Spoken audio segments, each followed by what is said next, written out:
E-PG पाठशालायां भवतां भवतीनां च स्वागतम्। मम नाम रामराज उपाध्यायः। श्रीलाल बहादुर शास्त्री राष्ट्रीय संस्कृत विद्यापीठस्य पौरोहित्य विभागे उपाचार्योऽस्मि। अस्माकं विषयः विद्यते अथर्ववेदे चिकित्सा। अथर्ववेदे स्वास्थ्य विज्ञानम, अथर्ववेदे रोगोपचार व्यवस्था सहित सर्वेषां संबंधितानां विषयाणाम् उपरि व्याख्यानं भविष्यति। अथर्ववेदे जे उपचार संबंधिताः विषयाः सन्ति तेषां समेषां वर्णनं कथं विद्यते अस्य कृते आदौ प्रस्तावना। ऋग्यजुसामथर्वाख्यांश्चतुरो वेदाः भवन्ति। वेदेष्वेषु चतुर्थस्थानम् अस्त्यथर्ववेदस्य।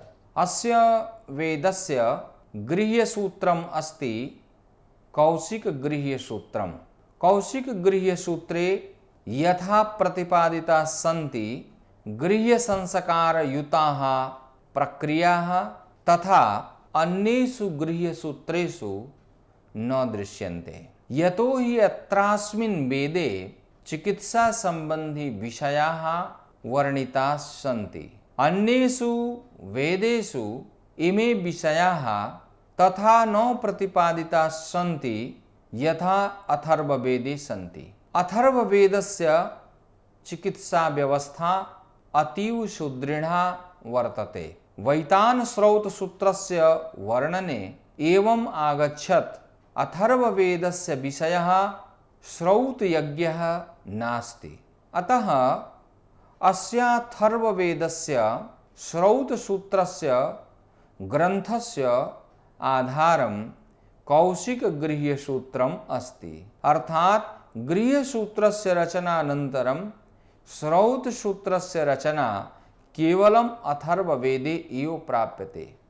अतः सर्वे वदन्ति चिकित्सायाः आधारः मूलरूपेण अथर्ववेदे अस्ति। अत्रास्मिन् पाठे विशेषतया अथर्ववेदीया चिकित्सा व्यवस्था विषयाः वर्णिताः भविष्यन्ति। शरीरमाद्यं खलु धर्म साधनम् इत्यनेन वचनेन एवं सिद्ध्यति पुरुषार्थ चतुष्टयानां प्राप्तये शरीरस्य रक्षणं सर्वप्रथमं भवेत्। शरीराभावे कानिचन कार्याणि अपि न भवितुं शक्नुवन्ति। तदर्थम् आवश्यकम् अस्ति शरीरं स्वस्थं कथं भवेत्। एतादृशानाम् अन्येषां चिकित्सानां विधीनाम् अनुवर्णनम् अस्मिन् पाठे भविष्यति। स्वास्थ्यस्य महत्त्वम्। सर्वेषां जनानां जीवने स्वास्थ्यस्य महत्त्वम् अस्ति। एका प्रसिद्धा उक्तिरस्ति स्वस्थ शरीरे एव स्वस्थ मस्तिष्को भवति। अथर्ववेदस्य नवमे मंडले प्राप्यते यक्ष्माणां सर्वेषां विषं निरवोचहं तत।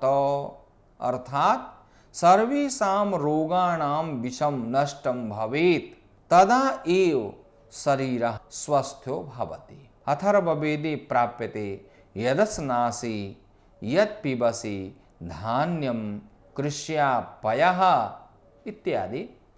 यद आद्यं यद न आद्यं सर्वं ते अन्नम अविशं कृणोमि उच्यते। कृष्याः यत् धान्यम् अस्नासि यत् पयः पिबसि यत् आद्यम् अन्नं यत् अन्नाद्यम् अन्नं सर्वम् अविशं करोमि। अर्थात कृषि द्वारा प्राप्तं यत् धान्यं भक्ष्यते यत् पयादि दुग्धं जलं वा पीयते आद्यम अन्नम अनाद्यम अन्नम वा सर्वम अविषम कुरु जेन अस्माकं शरीरं स्वस्थ्यं भवेत्। शरीरस्य अस्वास्थ्यस्य कारणम् अस्ति शरीरे विषस्योत्पत्तिः। अतः शरीरे विषस्योत्पत्तिर्मा भवेत्, अर्थात शरीरः स्वस्थः स्यात्। ईशितस्य पदार्थस्य भक्षणं शुद्धं कृत्वा क्रियेत् इति नियमः प्रतिपादितं कुर्वन्ति आचार्याः सुश्रुतमहोदयाः। ते वदन्ति दूषितं जलम् अग्न्योपरि उष्णकरणे सूर्यस्य आतपे तप्तकरणे निर्वापणक्रियाकरणे शुद्धं कर्तुं शक्यते। शरीरे अशुद्धस्य पदार्थस्य भक्षणं भवेत् इति स्वास्थ्यस्य कामनया न सेवेत्। शरीरे शुद्धस्य पदार्थस्य भक्षणम् एव स्यात्। अथर्ववेदे औषधि परिचयः। अथर्ववेदस्य अष्टमे काण्डे सप्तमे सूक्ते औषधीनां परिचयः प्राप्यते। यत्र वर्गीकरणं दृश्यते यथा आबभ्रवो याश्च शुक्रा रोहिणी ऋतपृष्णयः असिक्निः कृष्णा औषधीः सर्वा अच्छा वदामसि। अत्र औषधीनां वर्गीकरणं क्रियते।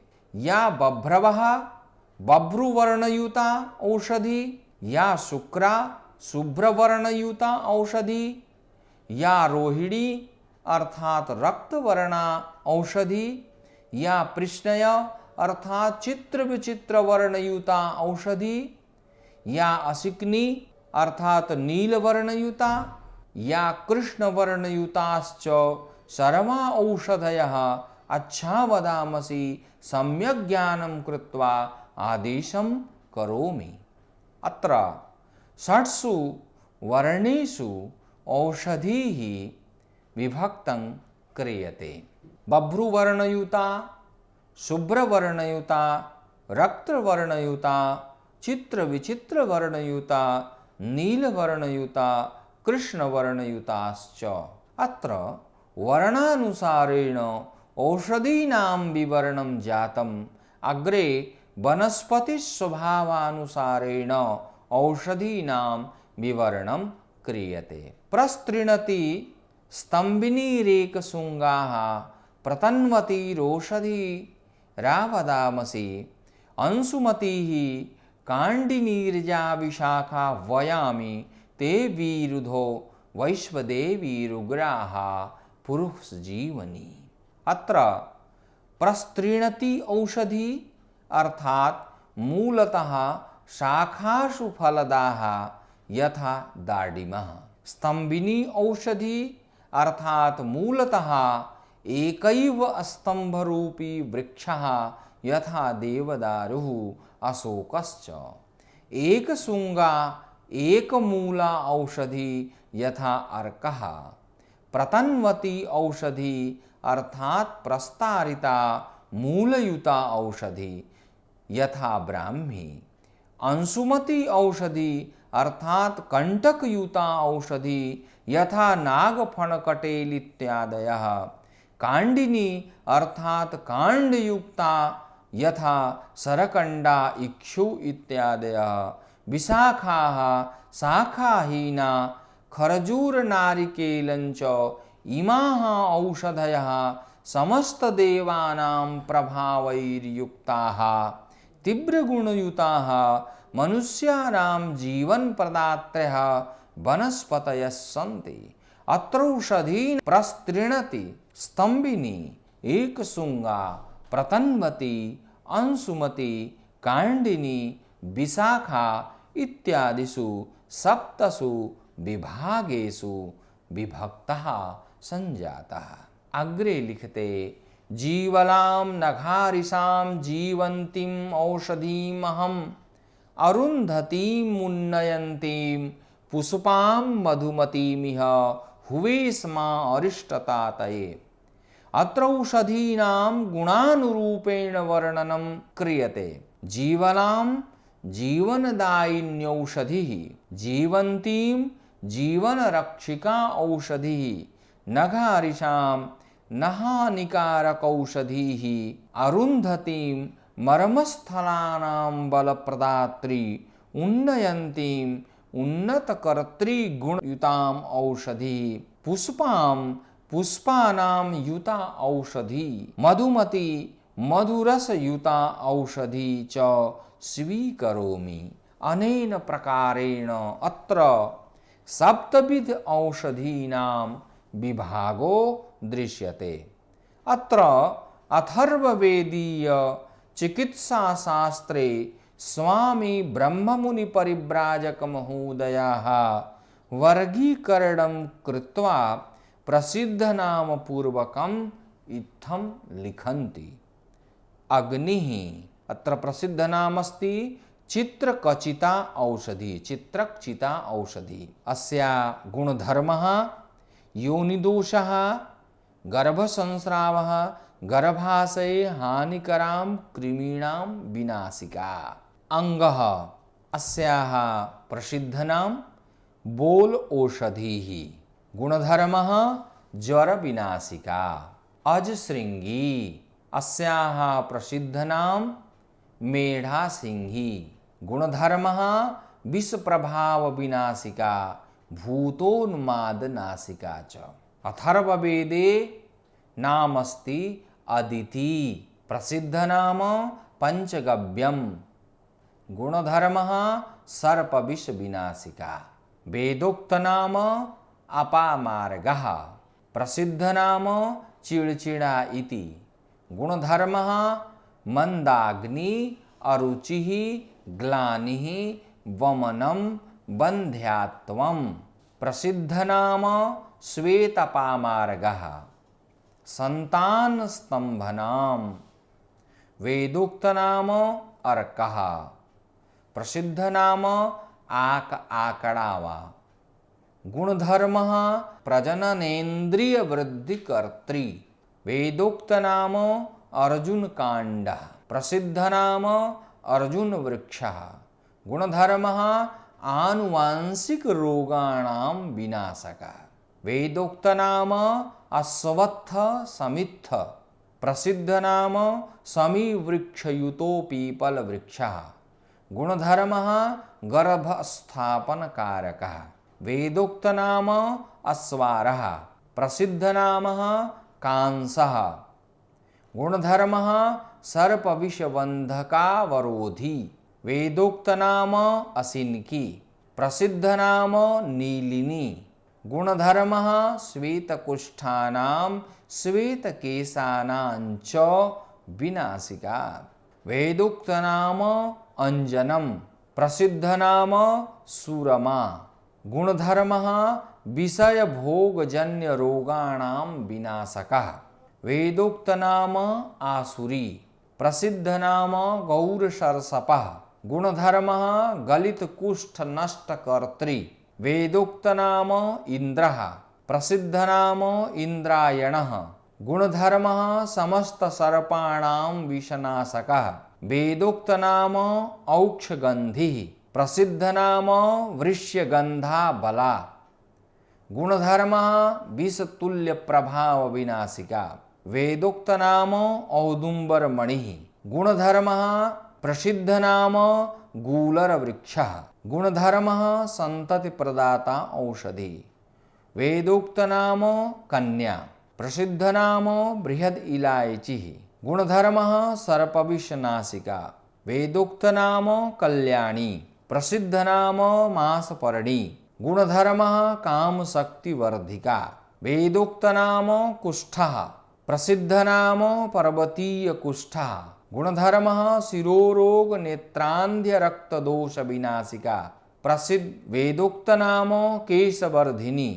प्रसिद्धनाम भृंगराजः गुणधर्मः कान्तिवृद्धिप्रदाता वेदोक्तनाम गान्धारी प्रसिद्धनाम कचूरः गुणधर्मः ज्वरनाशिका अनेन प्रकारेण नैका औषधयः सन्ति समयाभावकारणात् अत्र सर्वासाम औषधीनां वर्णनम न क्रियते अथर्ववेदे रोग निदानम। अथर्ववेदीय चिकित्सा व्यवस्थायां सर्वेषां रोगाणां विनिवारणार्थम उपायाः प्रतिपादिताः सन्ति। अत्र सर्वेषां रोगाणां प्रधान कारणं किमस्ति इति विचारः इत्थम् अस्ति। यो अभ्रजा वा अश्चयुष्मो वनस्पतीन् सचतां पर्वतांश्च अथर्ववेदे प्राप्यते। अस्मिन् मन्त्रे कस्यापि रोगस्य त्रीणि कारणानि प्रदत्तानि सन्ति। अभ्रजा, व्रातजा, सूक्ष्मश्च। अभ्रजा इत्युक्ते कफाधिक्ये श्लेष्मा इत्यादीनां रोगाणाम् उत्पत्तिर्भवति। वातजा अर्थात् वायुद्वारा वाताधिक्ये रोगाणाम् उत्पत्तिर्भवति। सूक्ष्मः अर्थात् पित्तद्वारा रोगाणाम् उत्पत्तिर्भवति। सामान्य भाषायां वक्तुं शक्यते वातजा, पित्तजा, कफजा श्च व्याधेः त्रीणि कारणानि अथर्ववेदानुसारेण सन्ति। एतेषां रोगाणां विनाशनार्थं वनस्पतीनां सेवनं क्रियेत्। पर्वतेषु स्थितानां गन्धादीनामपि प्रयोगः कर्तुं शक्यते। तत् प्रथमत्वाक्षारीराम् अर्थात् समस्त रोगेषु प्रधानः ज्वरः। अस्मिन् किं भवति इति अत्र अपि आचार्याः वदन्ति ज्वरयति शरीराणि इति ज्वरः। स रोगाधिपतिर्नानातिर्यग्योनिषु च बहुविधैः शब्दैः अभिधीयते। सर्वप्राणभृतश्च सज्वरा एव जायन्ते सज्वरा एव म्रियन्ते सर्वप्राणभूता ज्वरा एव अन्ते प्राणानादत्ते। अत्र स्पष्टं करोति चरकाचार्यः जीवस्योत्पत्तिः ज्वरेण सह भवति। वयं शृणुमः प्रायशः 95 डिग्री तापक्रमः शरीरस्य भवति एव। ततोऽधिकं यदा भवति तदा जनाः ज्वरग्रस्ताः भवन्ति। ज्वरः तु 95 तापक्रमं पूर्वम् आसीत्, परं तेन काठिन्यं न भवत्। यदा 100 तापक्रमं भवति तदा वदन्ति बहुज्वरोऽस्ति, उपायः करणीयः। अनेन प्रकारेण ज्वरयुक्तो जनो भवति।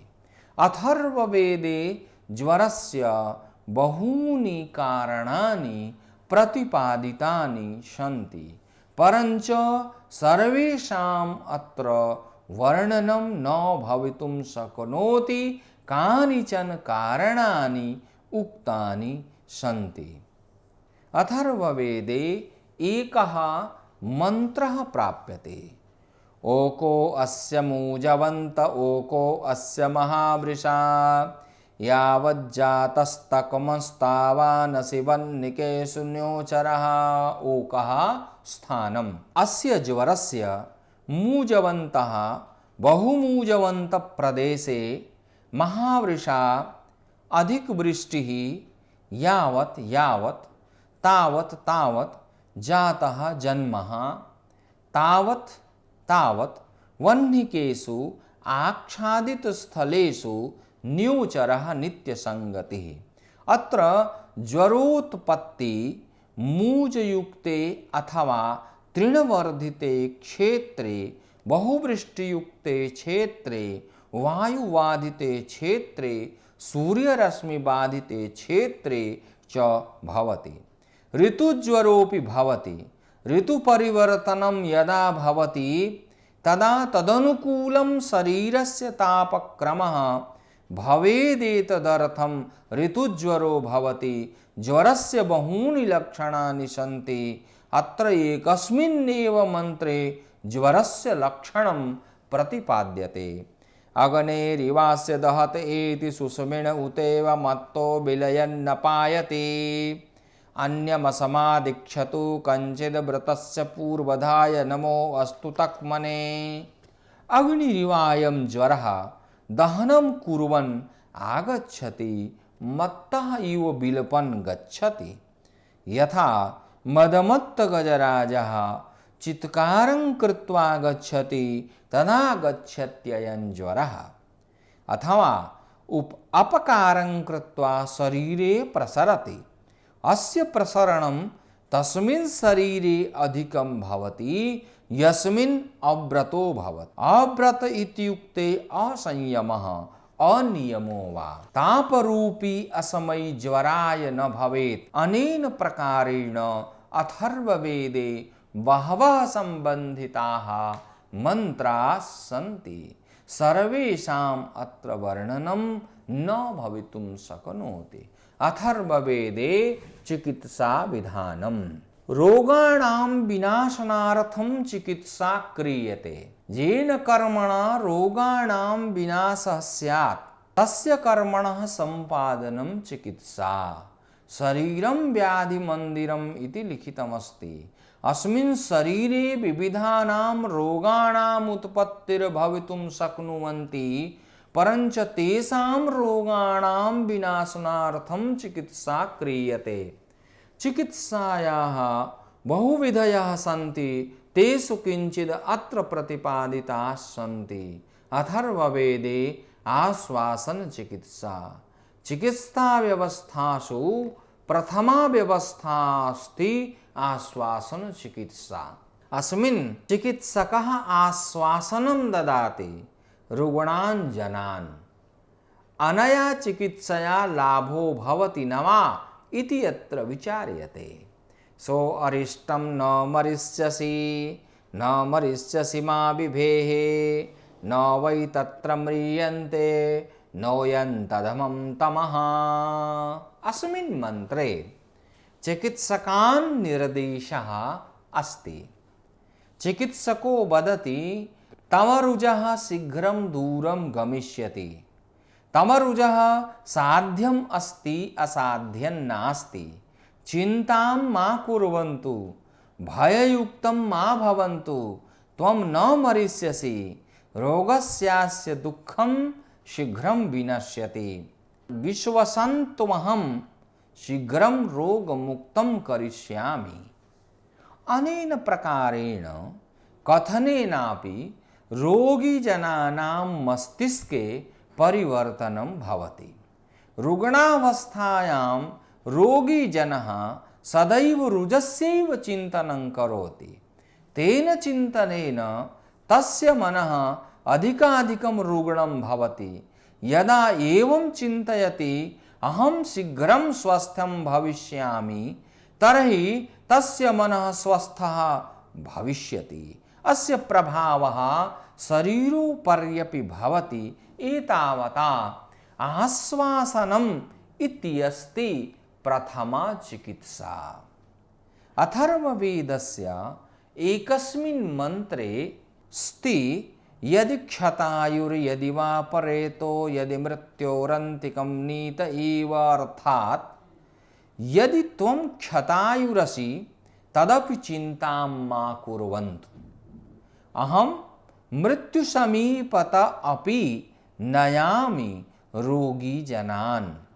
न केवलं चिकित्सके विश्वासः स्यात् अपितु तस्याम् औषध्याम् अप्याश्वासनं भवेत् यथा अथर्ववेदे प्राप्यते। उत तवा मृत्योरौषधयः सोमराज्ञीरपि परन् अर्थात् यासाम् औषधीनां सेवनं त्वं करोषि सा परमाम औषधीरस्ति।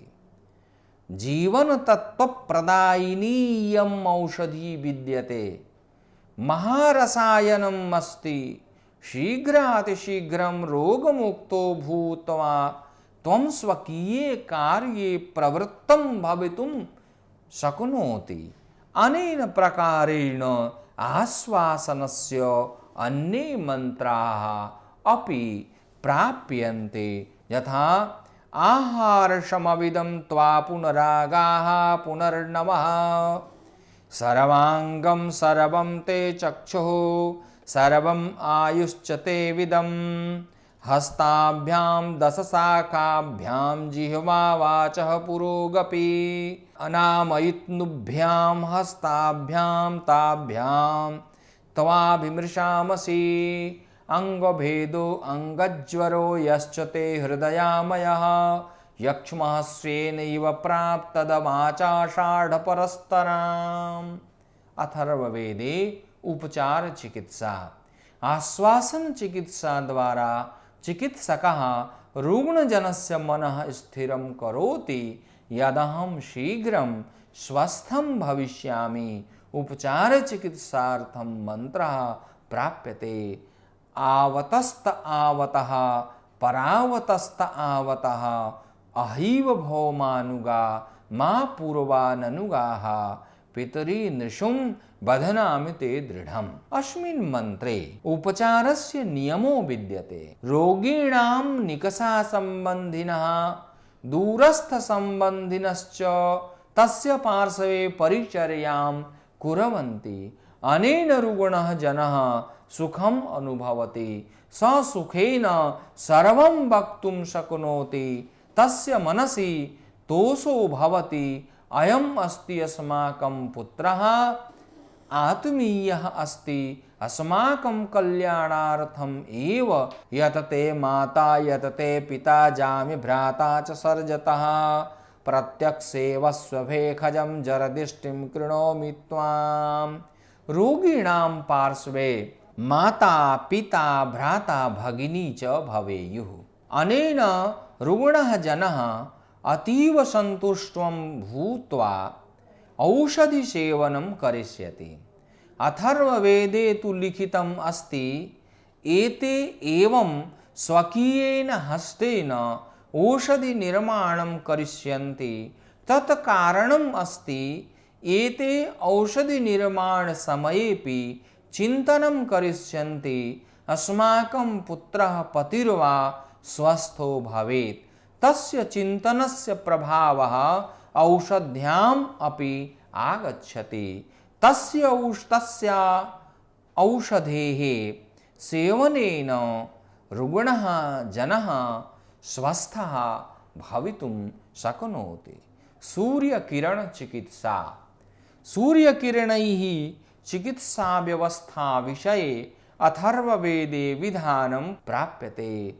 सूर्यरश्मयः विषप्रभावानाकर्षितं कुर्वन्ति। आधुनिकाः चिकित्सकाः वदन्ति, शरीरे विटामिन् डी इत्यस्य तत्त्वस्य ह्रासः सञ्जातः। सूर्यरश्मीनां सेवनं कुर्वन्तु। अतः अथर्ववेदस्य प्रथमकाण्डस्य 22 सूक्ते सूर्यरश्मिविषयकाः मन्त्राः इत्थं प्राप्यन्ते। अत्र एकः मन्त्रः दीयते। अनुसूर्यमुदयतां हृद्योतो हरिमाचते, गोरोहितस्य वर्णेन तेन त्वा परिदधमसि। अत्र उदयतां सूर्यरश्मीनां सेवनस्य विधानं प्रतिपादयति। ये सूर्यरश्मीनां सेवनं कुर्वन्ति ते हृदरोगात् पाण्डुरोगात् च मुक्तं भवन्ति। प्रश्नोपनिषदि आगच्छति, प्राणः प्रजानाम् उदयत्येष सूर्यः। अर्थात् उदीयमानः सूर्यः प्रजानां प्राणः अस्ति, प्राणशक्ति ददाति। तदर्थं हृदये उष्मा संचारं कृत्वा रोग निवारणं करोति इदं कर्म। परित्वा रोहित वर्णै दीर्घायुत्वाय दधमसि, यथा अयं रपाय सदथो अहरितो भुवतो। या रोहिणीर्देवत्या गावो या उतरोहिणीः, रूपं रूपं वयो वयोताभिष्ट्वा परिदद्मसि। अथर्ववेदस्य षष्ठे काण्डे त्रयशीतितमे सूक्ते सूर्यकिरणसम्बन्धिनः मन्त्राः इत्थं प्राप्यन्ते। अपचितः प्रपतत सुपर्णो वसतेरिव, सूर्यः कृणोतु भेषजं चन्द्रमा वोपोक्षतो। एन्नेकास्येन्नेका कृष्णैका रोहिणा द्वे, सर्वासाम् अग्रभं नामा वीरग्निरपेतन। असूतिका रामायण्यपचित प्रपतिष्यति, ग्लौरिति प्रपतिष्यति, स ग्लुन्तो नाशिष्यति। अथर्ववेदे जल चिकित्सा अप्स्वन्तरमृतमप्सु भेषजम् इति अथर्ववेदे लिखितम् अस्ति। अस्यार्थोऽस्ति जलेषु अमृतम् अस्ति, जलेषु जीवनदायिनी शक्तिर्विद्यते, जलेषु भेषजम् अस्ति। अथर्ववेदानुसारेण अप्सु मे सोमो अब्रवीत् अंतर विश्वानि भेषजा। अत्र लिखितमस्ति जलेषु सर्वाण्यौषधयः सन्ति। वेदे लिखितमस्ति आपः नित्याहारस्य वस्तु सन् प्राकृतिक चिकित्सायाः परमोपायः अस्ति। अथर्ववेदस्य षष्ठे काण्डे सप्तपञ्चाशत्तमे सूक्ते प्राप्यते। इदमिदवा उभेषजम् इदं रुद्रस्य भेषजं, येनेषु मेकतेजनां शतशालामपब्रवात्। जालासेणाभिषिञ्चत जालासेणोपसिञ्चत, जालासमुग्रं भेषजं तेन नो मृडजीवसे। अत्र लिखितमस्ति पूर्णरूपेण जले स्नानं कुर्वन्तु, जलेन एव प्रक्षालनं कुर्वन्तु। जलं तीव्रं भेषजम् अस्ति, तेनाहं सुखी भवामि। शञ्चनो मयश्चनो मा च नः किञ्चनामयत, क्षमारपं विश्वं नो अस्तु भेषजं सर्वं नो अस्तु भेषजम्। अथर्ववेदस्य षष्ठे काण्डे चतुर्विंशतितमे सूक्ते जलस्य महत्त्वम् इत्थं प्रतिपादितम् अस्ति। हिमवतः प्रस्रवन्ति सिन्धौ समः संगमः, आपोह मह्यं तद देवीर्ददन् हृद्द्योतभीषजं। यन्मे अस्योरादिद्योत पार्ष्ण्योः प्रपतोश्च जत, आपस्तत्सर्वं निष्करन् भिषजां सुभिषतमाः। अनेन प्रकारेण जल चिकित्सा संबंधिनः बहवः मंत्राः अथर्ववेदे प्राप्यन्ते। अग्निवायु होम चिकित्सा अग्निर्हिमस्य भेषजम् इति उक्त्वा यजुर्वेदे प्रतिपादितमस्ति हिमस्य औषधि अग्निरस्ति। अथर्ववेदे अग्निष्कृणोतु भेषजम् इति उक्त्वा अग्निः स्वयमेव औषधिः अस्ति इति प्राप्यते। अग्नौ औषधिकारकाणां वस्तूनां निक्षेपणं कृत्वा उत्थितस्य धूम्रस्य सेवनेन रोगाः विनश्यन्ति। वायुरपि औषधिस्वरूपी अस्ति, ऋग्वेदे प्राप्यते। मरुतो मारुतस्य न आभेषजस्य वहता सुदानकवः। अस्यार्थो विद्यते हृदय संबंधी रोगाणां विनाशाय वायुः हितकारकम् अस्ति। वायु आयुवर्धक अस्ति। वायु रोगनाशक प्रक्रियाणां शरीरे संचरणं करोति। अथर्ववेदस्य 19तमे काण्डे 38तमे सूक्ते अग्निवायुहोमादिद्वारा चिकित्सा विषये विलिख्यते। अथर्ववेदे शल्यचिकित्सा शल्यचिकित्सायाम् अस्थीनां योजनार्थं व्रणानां पूरणार्थं आघातस्य समाप्त्यर्थं कर्माणि क्रियन्ते। बन्धनच्छेदनादि सर्वाणि कर्माणि शल्यचिकित्सायाम् आगच्छति। अथर्ववेदस्य चतुर्थकाण्डस्य 12 सूक्ते सम्बन्धिताः मन्त्राः प्राप्यन्ते। रोहण्यसि रोहण्यस्थनश्चिन्तस्य रोहिणी रोहयेदमरुन्धति। रोहिणी व्रणानां पूरणार्थम् इयम् औषधि उपयुक्ता अस्ति। यत् ते रिष्टं यत् ते द्युत्तमस्तिपेष्ट्रन्त आत्मनि धाता तद्भद्रया पुनः सन्दधत् परुषा परुः सन्ते मज्जा मज्जा भवतु समुते परुषा परुः सन्ते मांसस्य विश्रांस्तं समस्थ्यपि रोहतु।